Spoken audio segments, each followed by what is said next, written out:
Good morning, सुप्रभात सभी को। आज का सेशन इस बात को लेकर है, वापस कैसे लौटना है। मैंने कल भी कहा था, आज फिर कह रहा हूं, ये एक यात्रा है और इस यात्रा में उतार चढ़ाव सब आएंगे। लेकिन इस यात्रा के दौरान उतार चढ़ाव से घबराकर और वापस लौट जाना, ये कहीं ना कहीं हार है।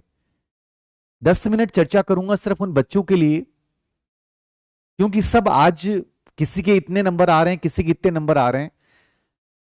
कोई ऐसा भी है आपके बीच में से जिसने बहुत मेहनत की, ईमानदारी से मेहनत की, लेकिन वो अच्छा नहीं कर पा रहा है। और ये जीवन की विडंबनाएं होती हैं, याद रखना। यदि मेहनत से ही सफलता मिलती, जरूरी नहीं है। मेहनत सभी बच्चे करते हैं, कुछ बन जाते हैं, कुछ निखर जाते हैं और कुछ बिखर जाते हैं।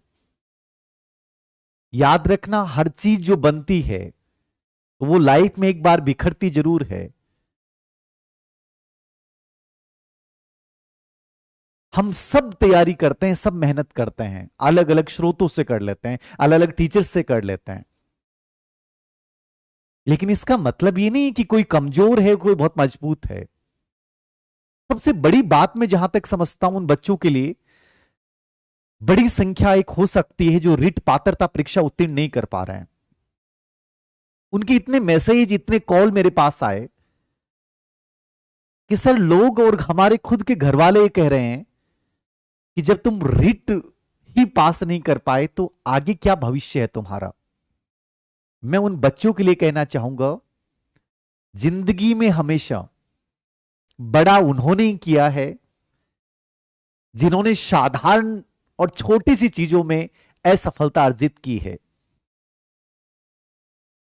जो राह इस संघर्ष की चलता है, जो राह इस संघर्ष की चलता है, वही इस दुनिया को बदलता है। जिसने जंग लड़ी हो रातों से, जिसने जंग लड़ी हो रातों से, वह सुबह सूर्य बनकर निकलता है, वह सुबह सूर्य बनकर निकलता है। हम सब जंग लड़ते हैं, कुछ लोग हार जाते हैं, कुछ जीत जाते हैं। लेकिन आज हारने वाले बच्चों की बात करूंगा। मैं जहां तक इतिहास मैंने पढ़ा है, जहां तक मेरी समझ है, इंग्लैंड के प्रधानमंत्री चर्चिल छठी क्लास में फेल हो गए थे। हमारे भारत के नोबेल पुरस्कार विजेता रविंद्रनाथ टैगोर अपनी स्कूली शिक्षा में असफल हो गए थे। और उन्होंने एक बात बोली थी कि ओक का जब एक बीज होता ना, वो जब नीचे गिरता है तो केवल एक बीज होता है, छोटा सा। लेकिन वो बीज कुचला जाता है, दबाया जाता है, फिर वो बीज एक बहुत बड़ा वृक्ष बनता है, उसकी ऊंचाई देखी नहीं जाती है। हम सब बीज हैं, कोई दब जाता है, कोई उभर जाता है। लेकिन वो दबा हुआ बीज वापस कम बैक कैसे करता है, यही कहानी तुम्हारी जिंदगी की लिखी जाएगी और यही तुम्हारी कहानी सुनाई जाएगी। रुक्मणी नायर आईएएस नहीं बनती थी 6th क्लास में फेल नहीं होती तो। स्टीव जॉब्स, जिन्होंने एप्पल कंपनी को खड़ा किया, शुरुआत की थी दो सहयोगियों के साथ, उन्हीं को उस एप्पल कंपनी से निकाल दिया गया। और वही इंसान फिर से खड़ा होता है, इतनी कड़ी मेहनत करता है कि वो एप्पल कंपनी का सीईओ बनता है, जिसके फोन को लेने के लिए हमारे लिए स्टेटस का मुद्दा होता है। उन्होंने एक बात बोली कि जब असफलता मिले ना, तो उसको चैलेंज के रूप में लो। आसान हो जाता है, लोग क्या कहेंगे, आलोचनाएं तो सबकी होती है, मेरी भी होती हैं। अब उन आलोचनाओं को अपने ऊपर आप प्रभावी बनाते हैं या उन आलोचनाओं से निकल के और एक बहुत बड़ा कर पाते हैं, ये तुम्हारे ऊपर निर्भर करता है। किसी के नंबर कम आने से निराश है, कोई पात्रता परीक्षा क्वालिफाई नहीं करने से परेशान है। याद रखना, सबसे बड़ी पात्रता परीक्षा होती है अपने अंदर की अंतर शक्ति को नहीं मरने देना। जब जयचंद को पता चला कि संयोगिता पृथ्वीराज चौहान को चाहती है, उसने पृथ्वीराज चौहान को अपमानित करने के लिए द्वारपाल की मूर्ति लगा दी। एक राजा की, प्रतिष्ठित राजा की द्वारपाल के रूप में मूर्ति स्थापित कर देना, इससे बड़ा अपमान नहीं हो सकता। तुम्हारे नंबर कम आ गए, इससे भी बड़ा अपमान है किसी राजा को द्वारपाल के रूप में खड़ा कर देना। वो चाहते तो उस चीज को हार मान लेते, बट उन्होंने उसको चैलेंज के रूप में लिया, और पूरी दुनिया देखती रहेगी संयोगिता पृथ्वीराज चौहान की हुई। कहने का मतलब यह है कि तुम उस हार को एक नॉर्मल के रूप में लेते हैं, या उस हार को चैलेंज के रूप में लेकर अपनी जिंदगी बदलने की कोशिश करते हो, यह तुम्हारे पर निर्भर करता है। याद रखना, सबसे बड़ी बात यही है कि हम उससे निकलते कैसे हैं। मैं हमेशा तीन चीजों की बात करता हूं। एक आईक्यू की बात करता हूं, एक ईक्यू की बात करता हूं, और एक आज पीक्यू की बात कर रहा हूं। आप कहोगे कि सर पीक्यू क्या है? यह है पॉजिटिव क्वोशेंट। आईक्यू कुछ नहीं है, ईक्यू बहुत कुछ है, और एक शब्द और दे रहा हूं मैं, PQ, positive quotient, positive attitude.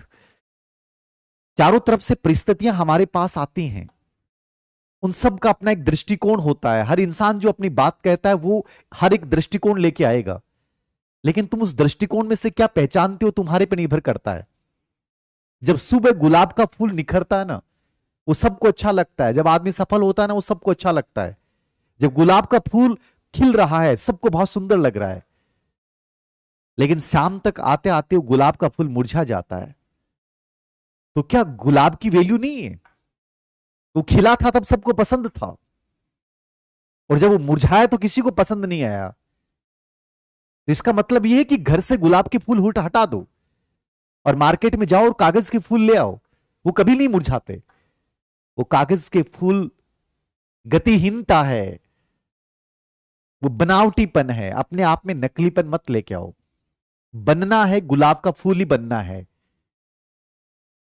कभी निखरूंगा, कभी मुरझाऊंगा, लेकिन मुरझाने के बाद हार नहीं मानूंगा, पूरी रात संघर्ष करूंगा, और सुबह सूर्य उदय के साथ फिर से फूल बन के खिलूंगा। याद रखना, ये हमारे जीवन की कहानियां हैं। चाहो तो तुम कागज के फूल बन जाओ, और चाहो तो तुम गुलाब के फूल बन जाओ। वैल्यू हमेशा गुलाब के फूल की रहेगी, याद रखना। इसलिए केवल मुरझाने से और तनिक असफलता से अपने आप को कमजोर बना लेना और यह समझ लेना कि मेरा संसार खत्म हो गया है, नहीं। खड़े हो जाओ फिर से। जो आपके साथी सफल हुए हैं वो ग्रेड 3 की तैयारी करेंगे, लेकिन तुम जो असफल हुए हो ना, वो ग्रेड 2 और ग्रेड 1 को फोड़ डालोगे। चैलेंज के रूप में लेके देखना, रूटीन बना के देखना कि मेरे पास बचा ही नहीं है कुछ अपने आप को प्रूव करने के अलावा। या तो ग्रेड 2 बनूं, या ग्रेड 1 बनूं, या कॉलेज लेक्चर बनूं, या आरएस बनूं। तुम जिस दिन ये आग और तड़प लेके जब दौड़ोगे ना, मैंने कहा कमजोरियां मुद्दे ही नहीं रखती, मायने नहीं रखती है। मायने रखता है कि तुम कम बैक कब कर रहे हो।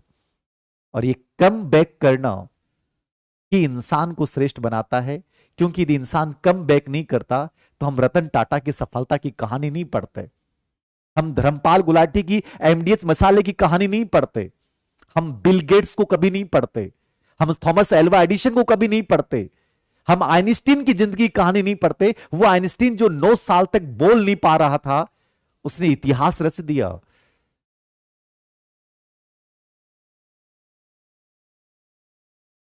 कहानियां बहुत है, तुम अपनी कहानी कौन सी बनाते हो और कौन सी चुनते हो, यह तुम्हारे केवल साहस पे, तुम्हारे उत्साह पे निर्भर करेगा। तो दुनिया क्या बोलती है फर्क नहीं पड़ता, आप अंदर से क्या बोलते हो। सर 70 नंबर आए रिट में, कोई बात नहीं, एक दिन इतना बड़ा करूंगा कि जो 120 140 लेके आए हैं उनसे भी उच्चतम पद पे जाऊंगा। ये कहानी केवल तुम अपनी लिख सकते हो, धीर सर भी नहीं लिख सकते। धीर सर एक पॉजिटिविटी का पर्याय है, जो सिर्फ तुम्हें यह बताने के लिए आते हैं कि तुम बहुत ताकतवर हो, अपनी तनिक और किंचित असफलता से घबराकर और यह कह देना कि सब कुछ खत्म हो गया से बेहतर है कि यह कहना कि सर खत्म नहीं, यह तो एक शुरुआत है और यह पहली ठोकर है, गिरा हूं सर, लेकिन गिरने के बाद संभल जाऊंगा सर, और संभल जाने के बाद दौड़ूंगा सर, और दौड़ने के बाद इतिहास रचूंगा सर।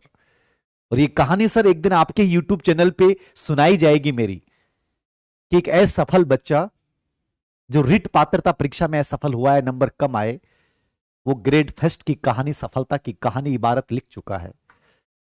याद रखना, इनायत है किसी गिरे हुए को उठाना, इनायत है किसी को सकारात्मकता की बात कहना, इनायत है किसी मरते हुए आदमी को जीवंतता का संदेश देना, इनायत है अपने आसपास खड़े हर उस बच्चे को यह कहना कि तुम जीत जाओगे, इनायत है कि जो मन से हार चुका है उस बच्चे को कहना कि तुम बहुत सफल बनोगे, इनायत है यह कहना कि वातावरण जो तुम्हें असफलता दे रहा है यह तुम्हें बहुत बड़ा बनाने के लिए ही ऐसा कर रहा है, इनायत है कि हम किसी हारे हुए बच्चे को गले लगा के कहें कि ये सूर्य की जो उदय है, ये उषा जो लालिमा है, ये तुम्हारी जिंदगी में नवीन उदय का संकेत देती है और तुम जीतोगे। याद रखना, इनायत है कि जो अंधकार होता है, इस अंधकार के पीछे बहुत गजब की रोशनी है, बस उस रोशनी को पहचानना है। इनायत है कि तुम सफल हो, सफल थे और बड़े सफल बनोगे। यही संदेश है मेरा उन बच्चों के लिए जो 2 दिन से बड़े निराश हैं, 2 दिन से बड़े हताश हैं। हो सकता है सफल लोगों की कहानियां सुनाई जाएंगी, लेकिन मैं असफल लोगों को केवल आज के इस सेशन के माध्यम से यह कह रहा हूं, कभी अपने आप को कमजोर मत बना लेना।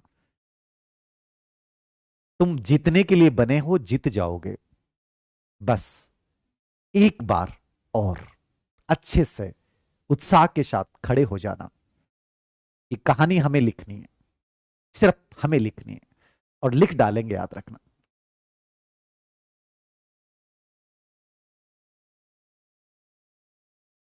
एक 125 बन रहे हैं, बढ़िया है।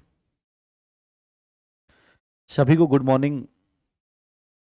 इसलिए कभी भी किसी के सामने रोया करो मत। तुम जब ये सिंबल भेजते हो ना, रोने वाले, आंखों में आंसू लिए, ये नेगेटिव एटीट्यूड को व्यक्त करता है। जिंदगी में हमेशा पॉजिटिव बनो, हमेशा पॉजिटिव। जितना पॉजिटिविटी फैलेगी उतना ही लाइफ में बदलाव आना शुरू हो जाएगा। ओके, आज के लिए बस ये सेशन था छोटा सा मेरा। 130, 112, बढ़िया, बहुत बढ़िया है।